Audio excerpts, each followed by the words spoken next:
Mesdames et messieurs, chers militantes et militants du Modern FA Lumana Africa, depuis 2 ans maintenant, l'occasion ne m'a pas été donnée de m'adresser directement à vous dans le cadre intime de notre parti. Aussi, de nombreux intervenants aux accointances mal définies se sont chargés de parler de la vie de notre parti à notre place, ainsi que des responsables de nos structures et de la manière dont nous avons choisi de mener notre combat contre la dictature, nous stigmatisant et nous invectivant pour notre soi-disant inefficacité face aux abus du pouvoir en place.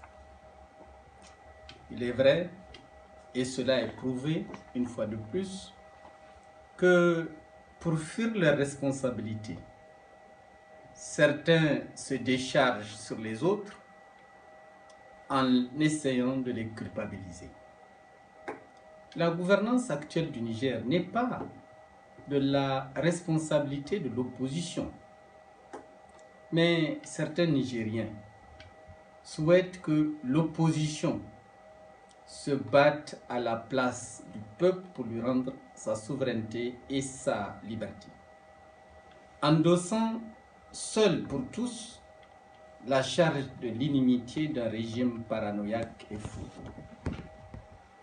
Que donc ceux qui accusent l'opposition de faiblesse et de démission nous disent ce qu'ils ont fait quant à eux pour se dresser contre les dictateurs qui nous gouvernent et les tontons macoutes qui les servent, leurs sbires chargés des basses besognes du régime. Certes, les commentaires et les critiques acerbes sont foison dans les salons. Cependant, aussi virulents que caustiques soient ces jugements à domicile, ils ne contribuent à rien à la réalisation des vœux communs.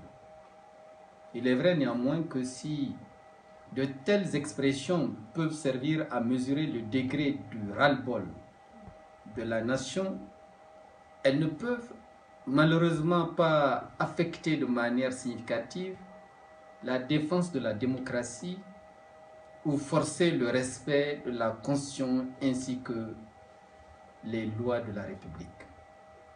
En effet, les forces de la prédation, ennemis jurés de la démocratie, ne reconnaissent que la règle du rapport des forces. C'est pour cette raison que face à la force détournée du pouvoir d'État, il faut opposer une véritable mobilisation des forces de la société nigérienne dans son ensemble. Si l'opposition est faible, c'est parce que justement, elle n'est pas nourrie par la mobilisation de tous les citoyens soucieux de leurs droits constitutionnels autant que de la bonne gouvernance du pays. En conséquence, la faiblesse de l'opposition ne peut résider que dans la démission d'une grande partie du peuple nigérien, prête à accepter de s'accommoder d'un régime d'assujettissement, pour ne pas dire d'esclavage.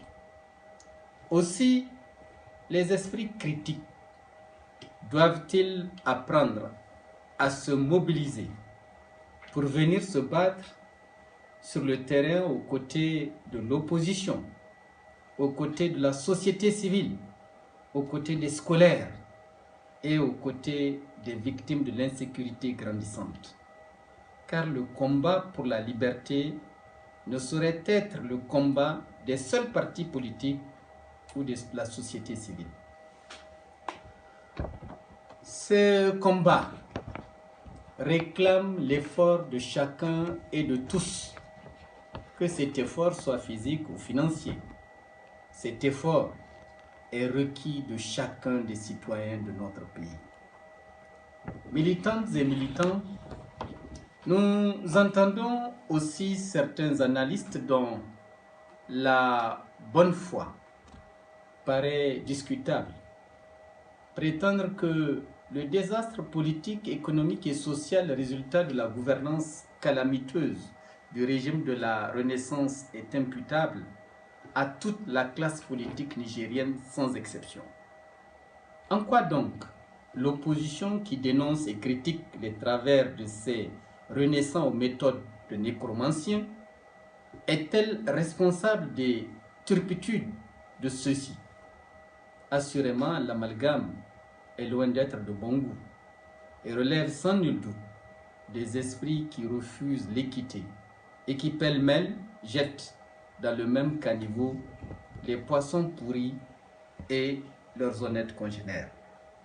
C'est pour dire autrement que notre pays a besoin d'objectivité de la part de ses citoyens, comme il a besoin du courage et de l'alacrité de ses enfants les plus conscients et les plus responsables.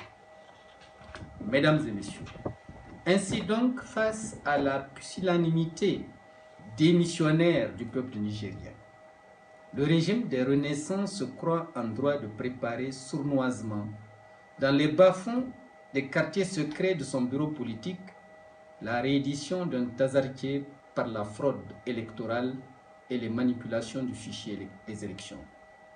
C'est pourquoi il est impératif pour ces démocrates de façade d'éliminer sans pitié tout homme ou toute force susceptible de contrarier ce méchant dessein.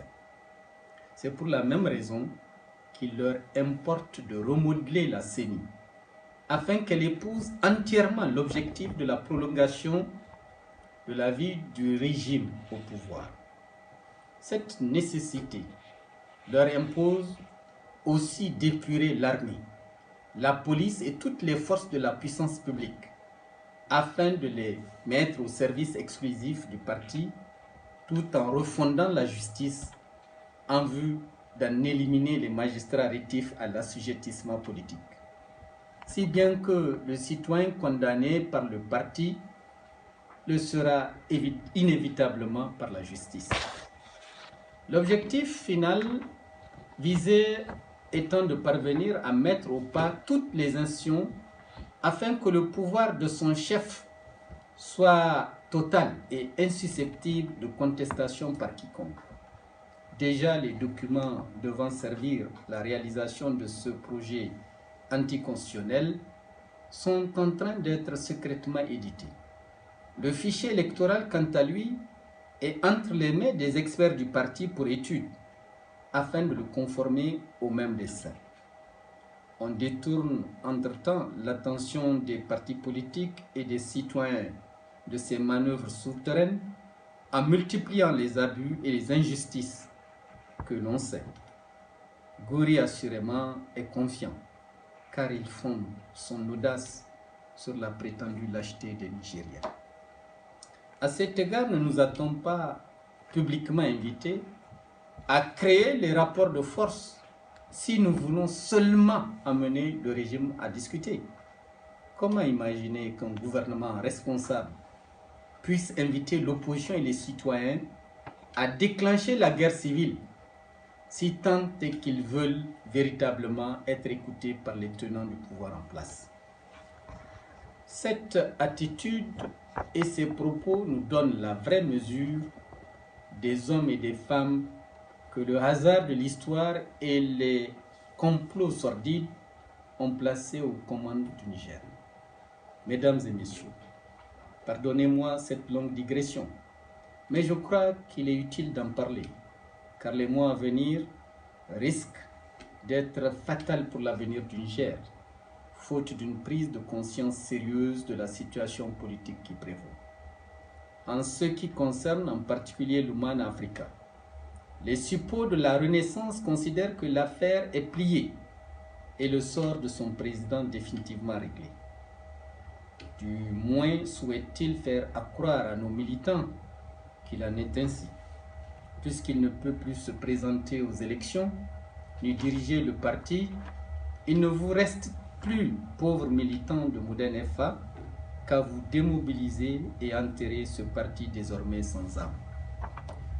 Vous l'avez compris, l'objectif visé par cette manœuvre sordide et déloyale, faute de pouvoir prononcer la dissolution du parti, est de le conduire à l'implosion sous les effets conjugués du découragement et de la discorde au sommet qui, selon leurs calculs mesquins, devrait découler des violentes rivalités entre les candidats à la succession du leader déchu.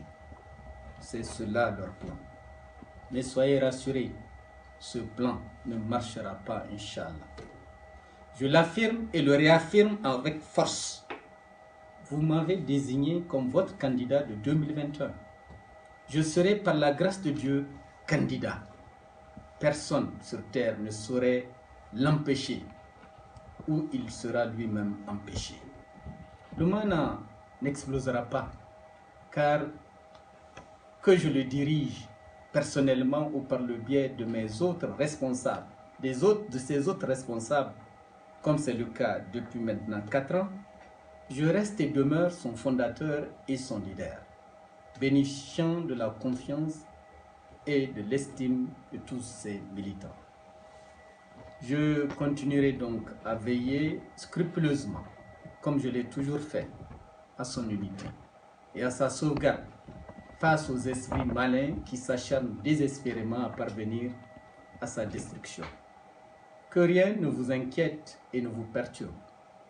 Par conséquent, le Mana survivra à toutes les fourberies des nécromants et saura le moment venu, dans sa sagesse et la tolérance, rebâtir le Niger aujourd'hui, hélas très mal en point, en raison de l'incompétence et de l'esprit de rapine qui préside à sa gestion.